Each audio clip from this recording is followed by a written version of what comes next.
You're getting some juicy Eraserhead info this week on My Hero Academia. So what's up guys, Foxen here. Last week, you had the first Class A versus Class B match ending. Suddenly, everyone is scrambling to get ready for the upcoming matches. Interestingly, between this, you have some juicy piece of information dropping out about Aizawa. You've seen so far how Shinso seems to be Eraserhead Jr. He's even using the same band moves. So get this. Supposedly Aizawa claimed it took him 6 years to master this hidden clothing technique.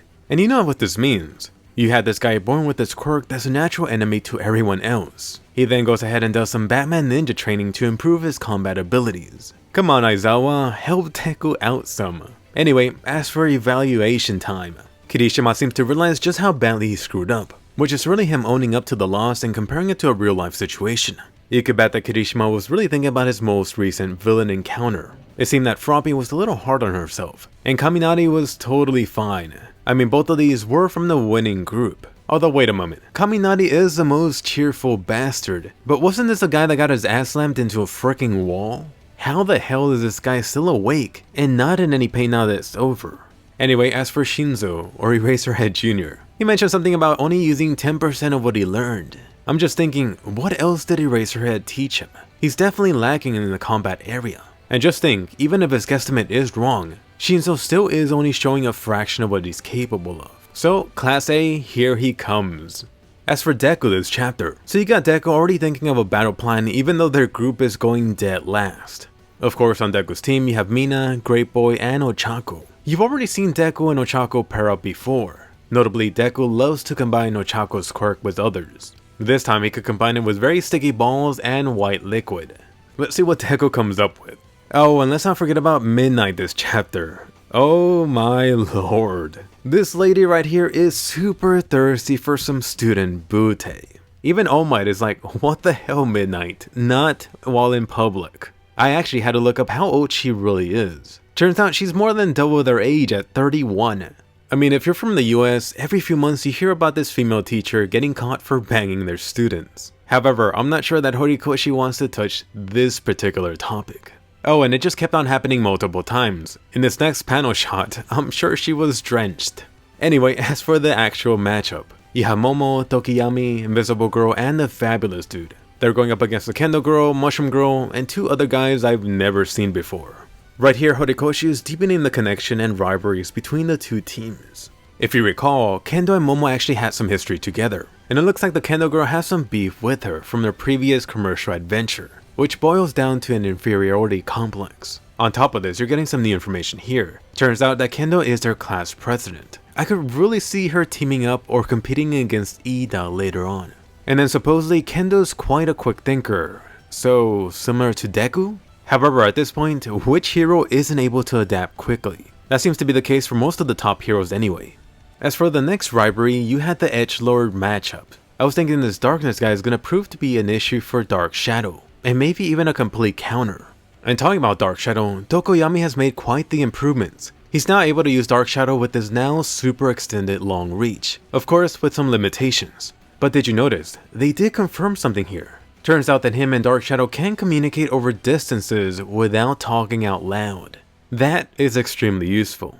By the end of this chapter, you have Shadow vs Darkness, aka Shadow Edgelord vs Dark Edgelord. It all ends with a new technique, the Black Fallen Angel. I do believe that Hawks was the one training this guy, so is he gonna sprout wings? Anyway, so far overall, I think Horikoshi is actually gonna show the matches and not leave it only to the anime.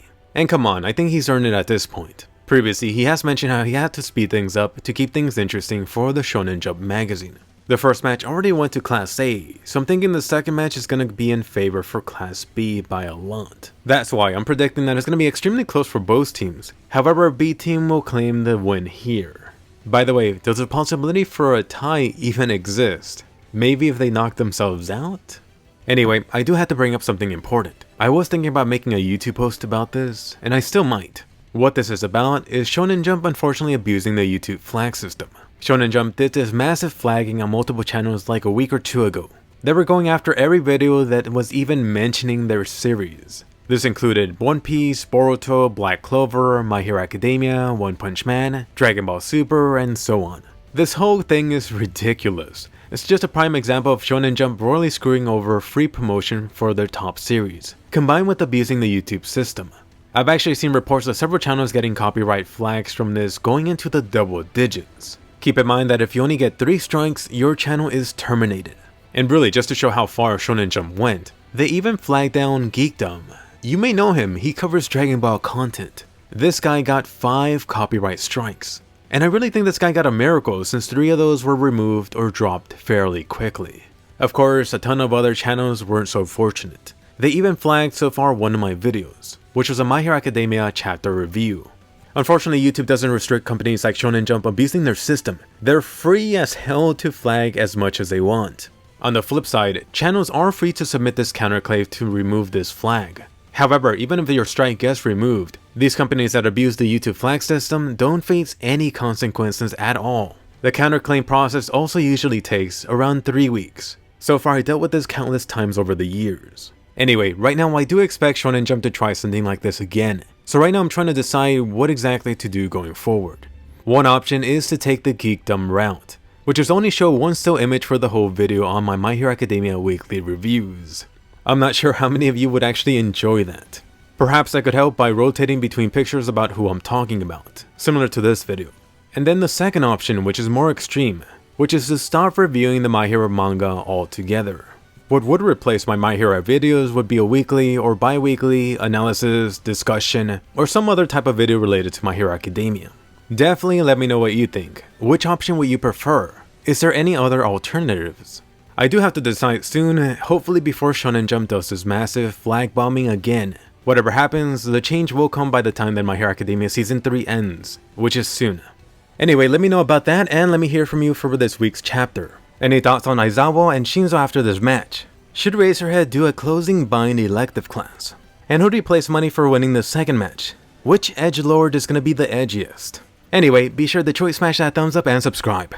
Right now for My Hero Academia, I'm still covering the manga and Season 3 weekly. We'll see what happens with the manga reviews.